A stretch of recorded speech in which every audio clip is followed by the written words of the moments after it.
Now let's turn to the heat. Much of Europe continues to swelter under that extreme heat wave.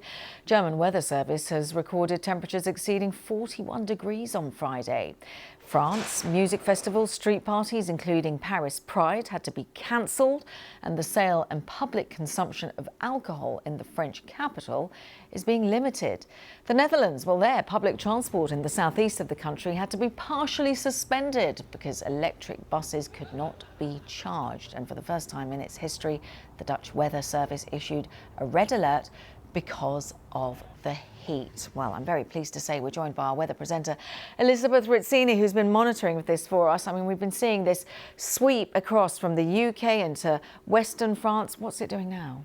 Well, actually, the heat, Kasia, is now moving further eastwards. So originally there were red alerts out for Western France. You know, Bordeaux saw its hottest day on record, not just for June, but on record. The heat has been moving further eastwards across to central and eastern areas of Europe, and we find red alerts today across central and eastern areas of France, Switzerland, Austria, into Poland, Germany still, and down through places like Croatia and Hungary as well. So the heat is gradually sweeping a little further eastwards as that area of high pressure moves east as well. How high are these temperatures compared to what you would normally expect at this time? Well, they're around 15 degrees Celsius above the average, as they have been here as well across the UK. But of course, the heat's just been exceptional. We're not used to these temperatures, particularly in June. I mean, this would be an exceptional spell of heat if it was in July or August. But the fact that it's happening in June doesn't bode well for the rest of the summer. And all over Europe, June records have been smashed, and actually provisionally it could be that German record is the highest temperature that's ever been recorded, not just in June but throughout the summer in Germany, that 41.3. I mean, that's all still got to be confirmed, but yeah, so much heat going on at the moment across Europe. But it's now started to cool down a little across western areas of France and across the Iberian Peninsula as well. So temperatures aren't quite as searingly hot as they were earlier on through the week.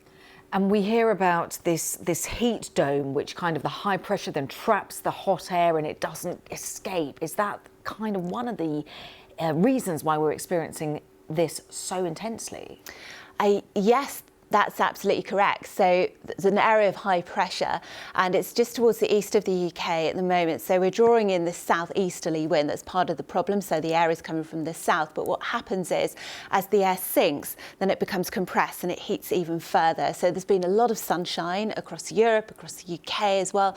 And of course, that's just added to the temperature. So the heat can't radiate away by night. And we've experienced some very warm nights as well, not just in the UK, but all over Europe, and so the heat's got nowhere to escape, and it's just going nowhere. Temperatures remaining in the high 30s, you know, the low 40s too for some.